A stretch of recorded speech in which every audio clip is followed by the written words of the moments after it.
0% interest versus the prime rate, and the relationship between banks and dealerships. How do we really do an intro for this topic? I mean, a poker table, a roulette wheel, each of these is actually better suited than using some background reflecting banking. In this video, we will be covering the world of high-stakes banking. We will expose deception methods used by some banks and show you how to walk through a bank and basically not get bamboozled by one of the finance traps. Simple question. Are you going to walk into a casino and lay down $40,000 to $50,000 and on a single bet at a game that you know little or have no knowledge about? No, you're not. Of course not. However, many hardworking Americans do this every day when making poor loan decisions. Not all loans are structured in the same way. If you're planning on getting a loan and you need to know what to look for, not all loans are structured the same. If you're planning on getting a loan, you need to know what to look for and what to avoid. Basically, how to play the finance game.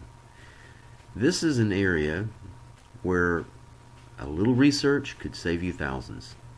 Potentially thousands on the vehicle or equipment, thousands on the interest, and thousands with the possible early payoff.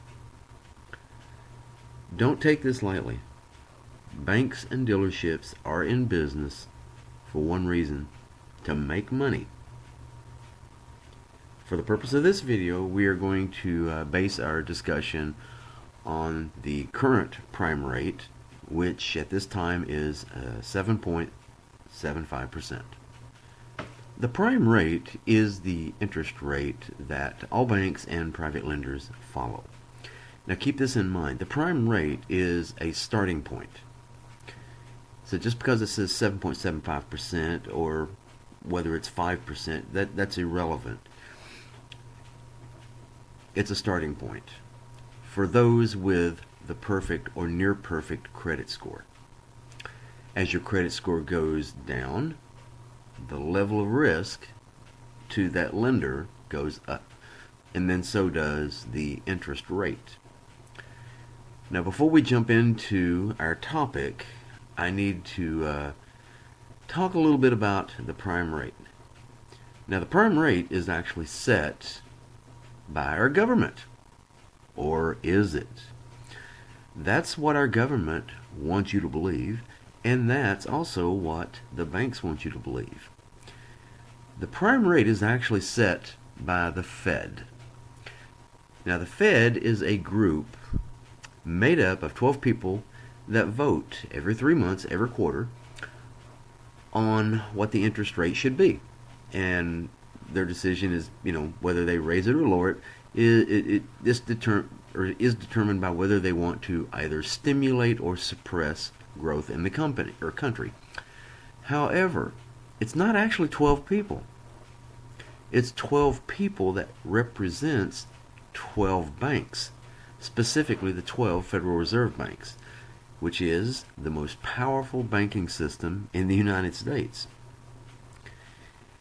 Its core responsibilities include setting the interest rate, managing the money supply, and regulating financial markets. The Federal Reserve, the Fed, has a unique, let's call it public and private structure that operates within the government but also independent from the government, so that the Fed will not be influenced by political pressures. And this is the reason why you never hear, say, one of these presidential elections, when they're debating, when they're talking about different things, they never talk about this subject because they have no control over it whatsoever. So this means that the government has no control.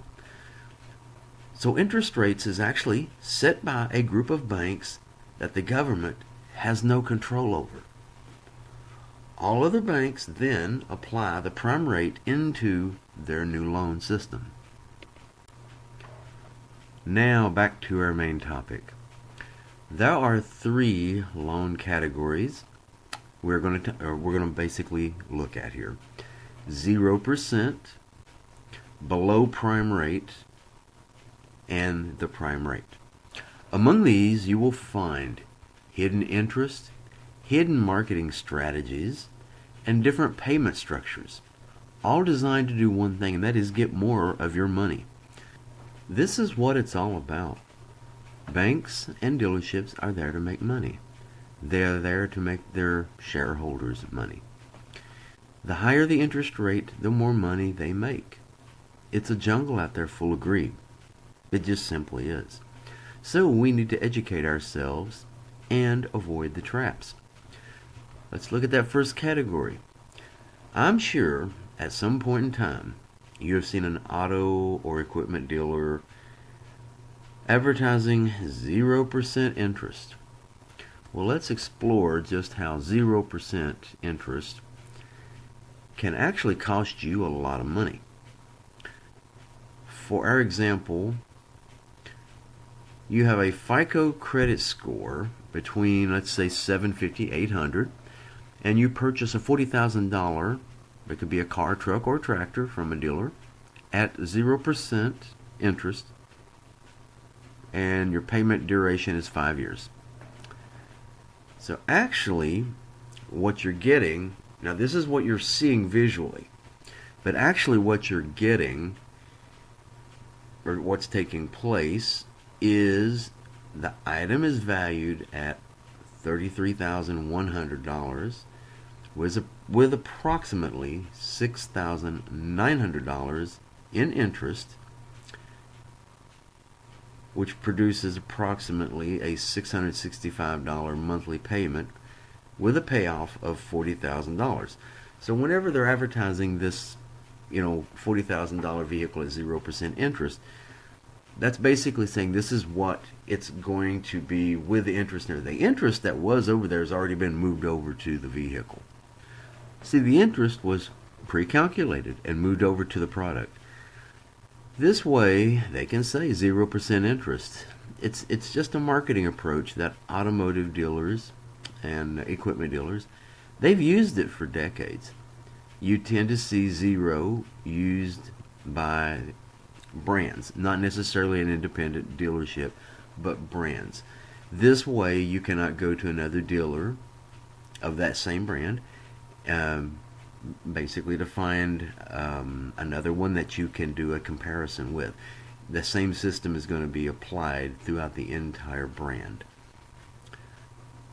So now, if I buy that same vehicle from the same 0% dealership, keep in mind that was a $40,000 item, and go to my own bank, because that money was already, moved over to the product, now I'm getting a loan to pay for the item and the first loan.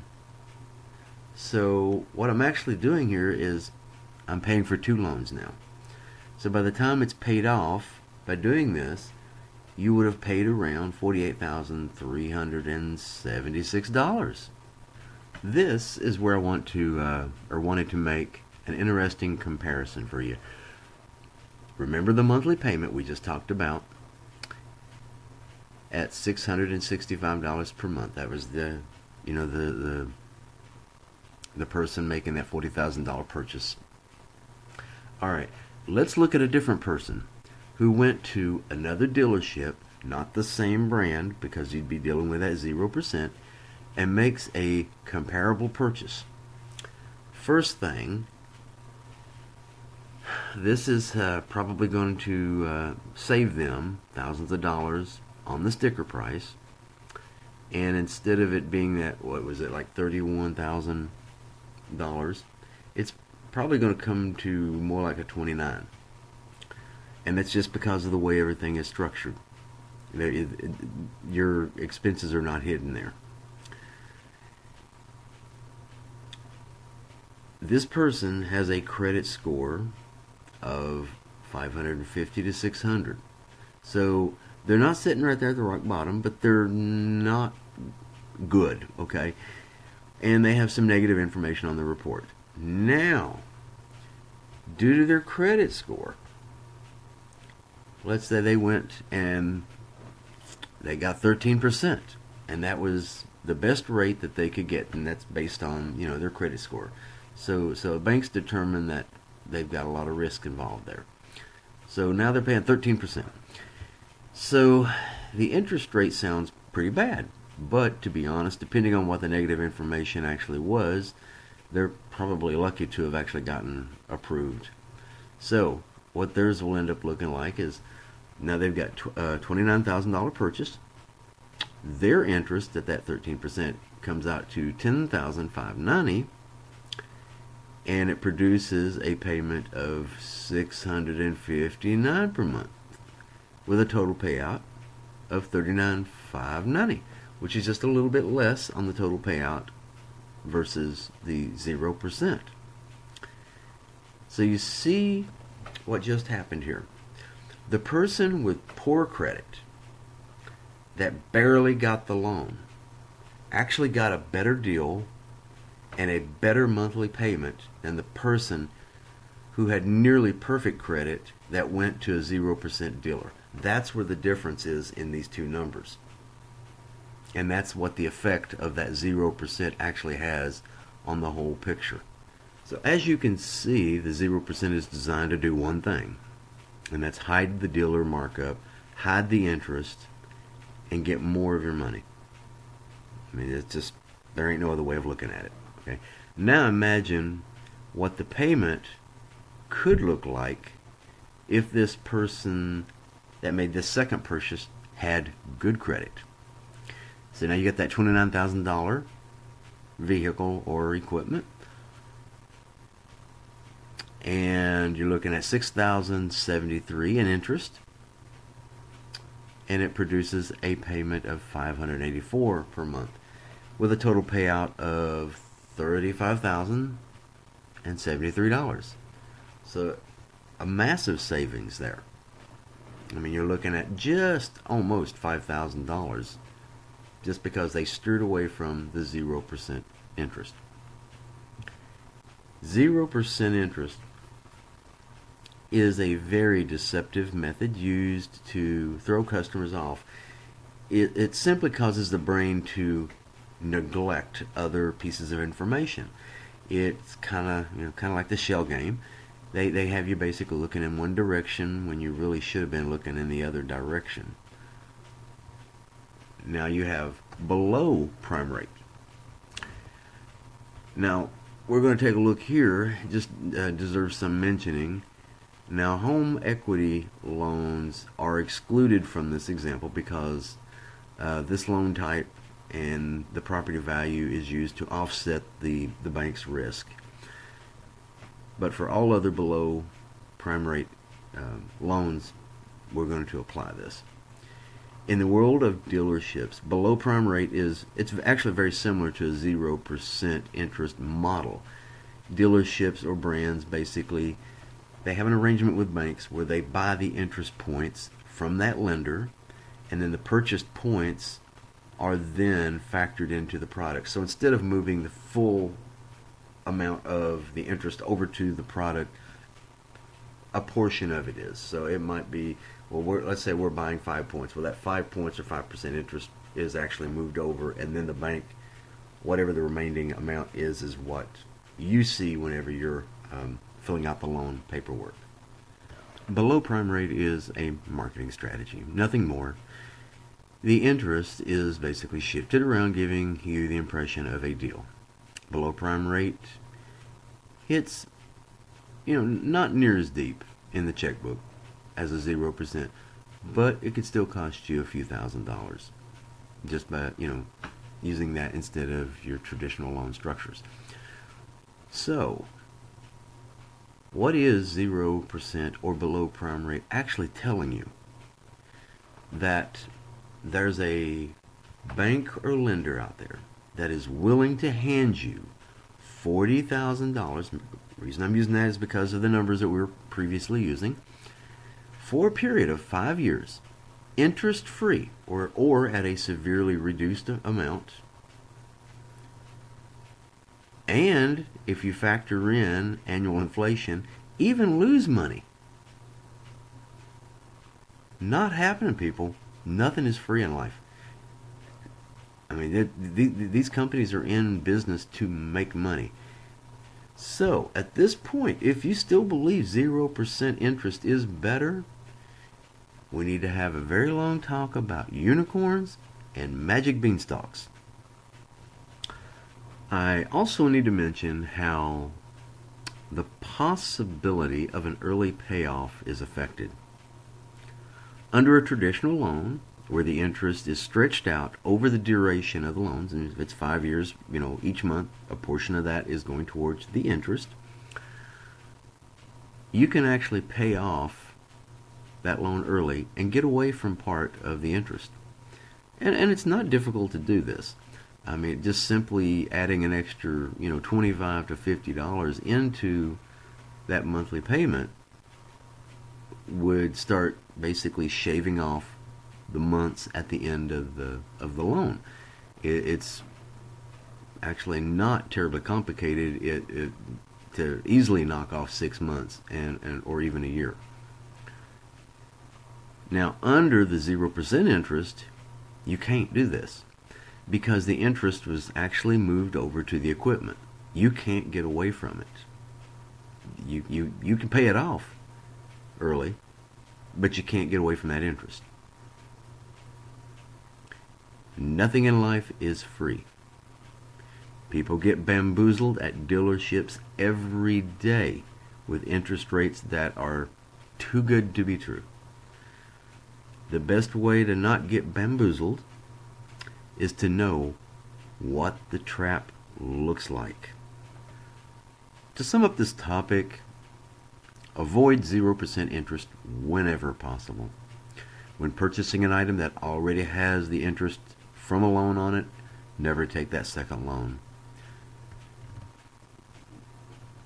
You're basically paying interest twice on it. Now, if you are intending on using your own bank to take advantage of a traditional loan payoff model, where that you could pay it off and eliminate some of that interest, okay? And you're making that purchase from a 0% lot. Keep in mind that that money or that interest has already been factored into the cost of the product. I personally feel like it's a fair question to ask that car lot or equipment lot to remove the value of whatever the prime rate is at that time, and like I said, right now it's 7.75%, from that product. That way, whenever you're buying that product and you're getting your bank to fund that product, you're not giving them money for a loan that you're not actually taking. That is a fair question to ask, because you shouldn't be paying for something another that you're not getting. But once you sign that contract, it's factored in. That's what you paid for that vehicle. It may only be worth, $30,000, but if you sign the paperwork and hand them $40,000 for it, it's worth $40,000 to you because that's what you paid for it. But I'm just saying you don't necessarily have to, and asking that question is fair. Alright, that concluded our main topic, but I'm also going to throw something in here for you to think about whenever you're actually shopping around. A really good way to get a discount on a vehicle or equipment is to take advantage of the trap that dealerships actually fall into. Very few dealerships actually own the vehicles or equipment that sit on their lot. In fact, it's actually owned by a bank. They borrow, and they have to keep this circulation of vehicles moving and keep that cash flow moving. So those vehicles or equipment sitting on that lot does not belong to that dealership. Now, when a dealership gets a certain piece of equipment in, you apply exactly what I'm saying to each individual car, truck, tractor, whatever it is sitting there. So when they get that certain piece of equipment on their lot, they have 6 months to sell that piece of equipment or vehicle before the bank wants to be paid. See, they get a 6-month grace period. And once they pass that grace period, they have to start making those monthly loan payments. That's lost money on their part. So, in essence, they really want to get rid of that vehicle that's on that lot by the time that 6 months comes to an end. Now, this doesn't always work because there are certain seasons whenever, let's say, tax time, spring, summer, when things are really moving. A lot of sales are going on. The chances of finding a vehicle of this type or a piece of equipment of this type sitting on a lot is very difficult. And then, honestly, with the internet, and you could be 2-3 states away, having that specific taste of looking for something other, and oh yeah, there it is over there, and and go get it. But in those particular months, it's very unlikely you're going to find something that falls into that category. However, in the fall of the year, leading up towards the end of the year, or you can look at it as your fourth quarter, whenever sales tends to slow down, they could very likely have vehicles sitting on that lot that is either getting very close to that 6-month period or just past it.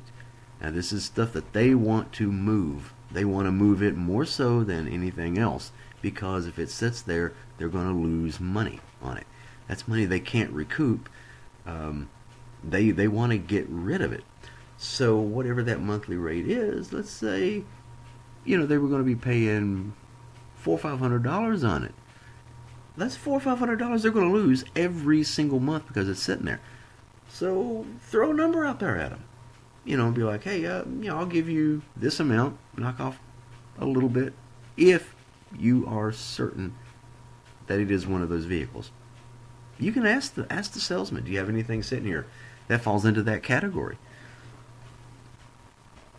But it does give you, at least a little bit of playroom to negotiate with, where, other things will not. Now, this last method of potentially saving some money could be utilized, say, December, January, February. If you go any farther beyond that, you're looking at people getting their tax money in, and then the market will take a flip. So to utilize this next one, you would want to be able to use it right at the very end of that fourth quarter, the beginning of the year. And keep in mind, this is also the time whenever people are spending money on Christmas, or they just spent everything they had on Christmas, and they don't tend to have that money to throw into a vehicle at that point in time. So things start leveling out roughly around March, whenever you start having tax money starting to come back in, and that is buying last year's model vehicles in the flip or the transition where new vehicles is coming out. And not to mention sales are down in these months. One thing to keep in mind, when sales are down, you don't look at this from a whole year's perspective, because if you look at it from a year's perspective, a dealership is going to make a ton of money. But you actually break it down by the month. Alright, we know that December is a crappy month, January is a crappy month, and February has the potential of being a crappy month, but it may take a transition right near the end of the month, going into March. But their profit for the month is based off of what takes place during that month. That salesman's commission, that manager's commission, all these guys, their money that they take home is based off of the sales that takes place during those months. So, yeah, they could sit there with a couple cars or trucks or tractors or whatever and hold them over to the next month, waiting for that rush to come in. But at the same time, they need a paycheck just like everybody else. So it actually is a good time to make the purchase, and it's actually a good time to do a little willing and dealing. Thanks for joining us at Restore Rural America Project. Be sure to check out the rest of our videos, Mastering Your Credit series.